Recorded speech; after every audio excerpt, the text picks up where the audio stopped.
सभी का ज्योतिष ज्योति गुरु चैनल में बहुत बहुत स्वागत है। हिंदू पंचांग के अनुसार भादो मास के पूर्णिमा तिथि से प्रारंभ होकर अश्विन मास की अमावस्या तिथि तक पितृपक्ष चलता है। इन 16 दिनों में अलग अलग तिथियों पर हर घर में हर तिथि के अनुसार पितृपक्ष मनाया जाता है और जिसको भी अपने घर में पूर्वजों की मृत्यु तिथि का पता नहीं होता है वे सभी भी सर्व पितृ अमावस्या के दिन श्राद्ध पक्ष का संपूर्ण फल प्राप्त करने के लिए पितरों को इस दिन प्रसन्न करते हैं, उनको भोजन खिलाते हैं, ब्राह्मणों को भोजन करवाते हैं और अन्य कई प्रकार के छोटे छोटे उपाय करते हैं जिनसे उनके जीवन पर पितरों की कृपा बनी रहे।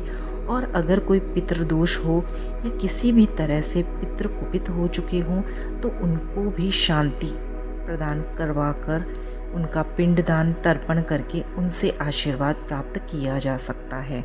तो ये श्राद्ध के 16 दिन बहुत ही महत्वपूर्ण होते हैं, पितरों की कृपा प्राप्त होती है और जीवन में रुकावटें और अनचाही दिक्कतों को दूर किया जा सकता है। सभी प्रकार से जीवन में अगर आगे बढ़ने से रुक रहे हैं या कोई भी दिक्कतें आ रही हैं तो छोटे छोटे उपाय किए जा सकते हैं। अगर पूरे श्राद्ध में कुछ भी नहीं कर पाते हैं तो सिर्फ सर्व पितृ अमावस्या के दिन कुछ उपाय करके उन दोषों से, उन दिक्कतों से, आप परेशानियों से निजात पा सकते हैं।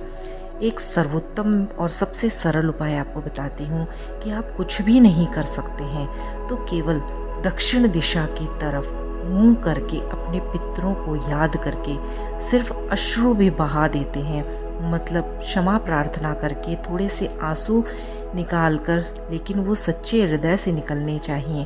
पितरों को याद कर लेते हैं तो भी पितर प्रसन्न हो जाते हैं। और पूरे पितृ के 16 दिन जो होते हैं श्राद्ध पक्ष के, उन 15 दिनों में अगर कोई भी कार्य आप पितरों के निमित्त नहीं कर पाते हैं तो सर्व पितृ अमावस्या के दिन गाय को हरा चारा अवश्य ही खिलाना चाहिए। वैसे तो घर में जिस दिन पितरों की तिथि होती है, उनकी श्रद्धांजलि की तिथि होती है, उस दिन गाय को चारा अवश्य ही खिलाना चाहिए।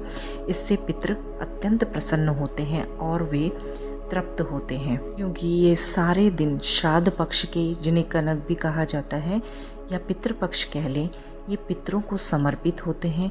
तो पितरों के निमित्त कोई भी कर्म, सत्कर्म किया जाता है या उनके लिए किसी कथा का वाचन घर में करवाया जाता है तो पितरों की कृपा अवश्य ही प्राप्त होती है। अगर आप कुछ और नहीं कर भी पाते हैं तो केवल पूरा परिवार मिलकर घर में सत्यनारायण की कथा करें, सुंदरकांड का पाठ करें तो भी पितरों की कृपा अवश्य ही प्राप्त होती है। क्योंकि पितृपक्ष में यमराज सभी आत्माओं को पृथ्वी लोक पर भेजते हैं और वे सभी आत्माएं अपने परिवार के सदस्यों से पितृ के रूप में तर्पण ग्रहण करते हैं, भोजन प्राप्त करते हैं। तो ये यमराज उन्हें भेजते हैं और वे सभी अपने अपने परिवारों से भोग ग्रहण करने के लिए इस पृथ्वी लोक पर अवतरित होते हैं। ऐसे में जो भी लोग अपने पितरों का तर्पण, उनके लिए पिंडदान या कुछ भी नहीं करते हैं तो उनके पितर उनसे कुपित हो जाते हैं।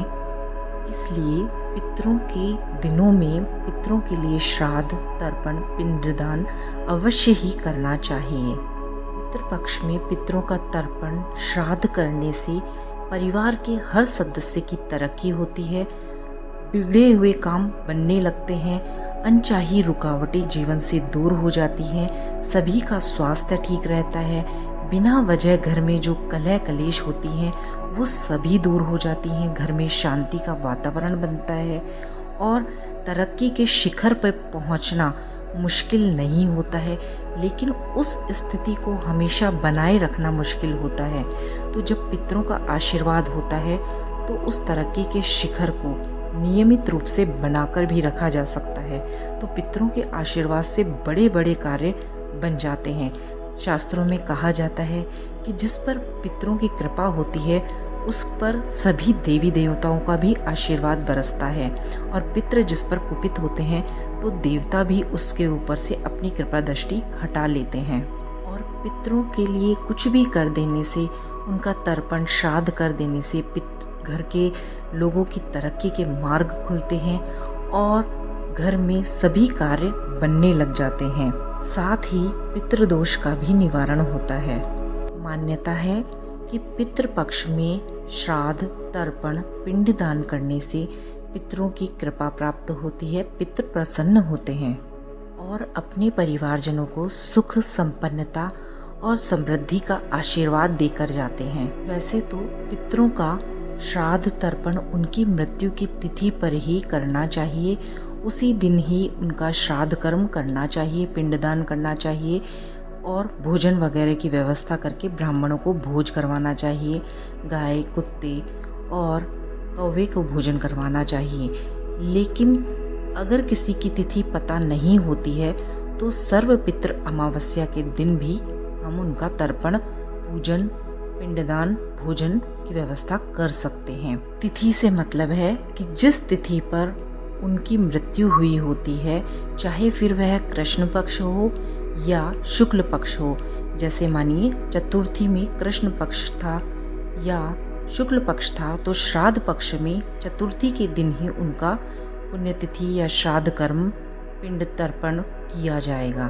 तो जिस तिथि को उनकी मृत्यु होती है उसी तिथि को ही श्राद्ध के दिनों में तर्पण, पिंडदान किया जाता है। श्राद्ध कर्म करना बहुत ही महत्वपूर्ण माना जाता है। शास्त्रों में मान्यता है कि अगर किसी का श्राद्ध कर्म या पिंडदान नहीं किया जाता है, तर्पण नहीं किया जाता है, तो उनके पितरों को मुक्ति प्राप्त नहीं होती है और उनकी आत्मा भटकती रहती है और उनकी आत्मा किसी भी तरह से मुक्ति नहीं पाती है और वे भूत प्रेत बनकर इसी लोक में अलग अलग तरह से विचरित होते रहते हैं।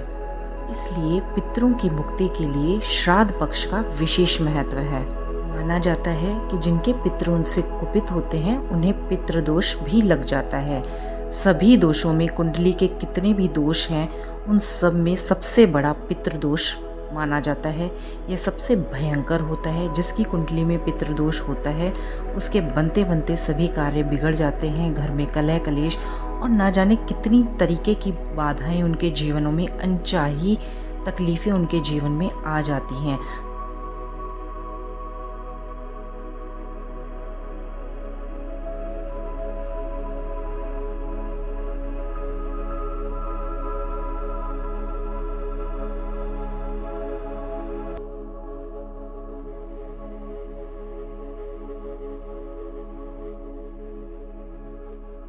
सर्वपितृ अमावस्या का दिन एक ऐसा दिन है जो सबसे अंतिम श्राद्ध पक्ष का दिन होता है।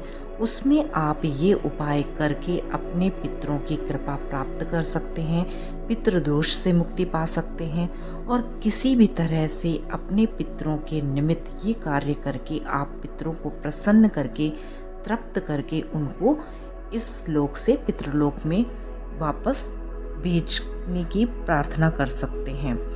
और अगर आप ये सब कार्य करना भूल जाते हैं, नहीं कर पाते हैं और पितृ अमावस्या के दिन इस जल देने के अलावा एक छोटा सा कार्य और कर लें कि दक्षिण दिशा की तरफ अपने घर में 3 दिए सरसों के तेल के जला दें और पितरों के निमित्त हाथ जोड़कर प्रार्थना करें, क्षमा मांगें, अपने कानों के हाथ लगाकर क्षमा प्रार्थना करें, तो भी पितृ प्रसन्न हो जाते हैं और तृप्त होकर आपको आशीर्वाद देकर जाते हैं और आपका जीवन सुखमय बनता है। और एक बात का ध्यान आप अवश्य रखें कि पितृपक्ष के इन दिनों में कोई भी आपके घर के दरवाजे पर कुछ मांगने आता है तो उसे खाली ना लौटाएं, उसे अवश्य कुछ ना कुछ देकर ही लौटाएं, क्योंकि माना जाता है कि पितृ किसी भी रूप में आपके दरवाजे पर, घर के दरवाजे पर श्राद्ध पक्ष के इन दिनों में अवश्य ही आते हैं। तो अगर आप ये सभी कार्य जो मैंने बताए हैं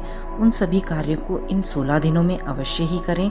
उन दिनों में नहीं कर पाते हैं, किसी भी कारणवश आपसे भूल हो जाती है, तो आप सिर्फ केवल मात्र सर्वपितृ अमावस्या के दिन भी यह कार्य करके और अपने ऊपर पितरों की कृपा बरसा सकते हैं। सभी आपके कार्य बनने लग जाएंगे, सभी आपके बिगड़ी बनेगी, कलह कलेश घर से दूर होंगे और दोष का उन्नति की तरह से अगर दोष है कुंडली में या जीवन कैसी लगी जानकारी कैसी लगी, ये दिन सबको शेयर नहीं गए हैं, कमेंट्स करना, पितरों के निमित्त कुछ कार्य करके करना बिल्कुल भी ना भूलिएगा। श्रद्धांजलि देकर तब तक के लिए दोष से धन्यवाद प्राप्त की जा सकती है और जीवन को आगे बढ़ाया जा सकता है।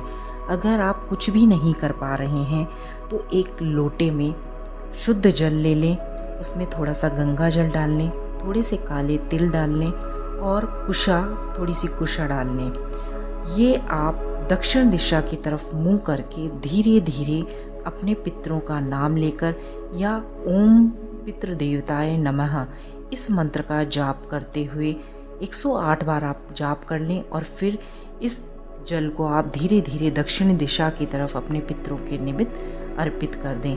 आप कहीं खुले स्थान पर जाकर भी ऐसा कर सकते हैं या घर में कहीं कर रहे हैं तो किसी बर्तन में या किसी टब में इस तरह से कर लें और बाद में उसे बाहर किसी पेड़ पौधे में डाल दें। तो ये कार्य बहुत ही सर्वोत्तम है।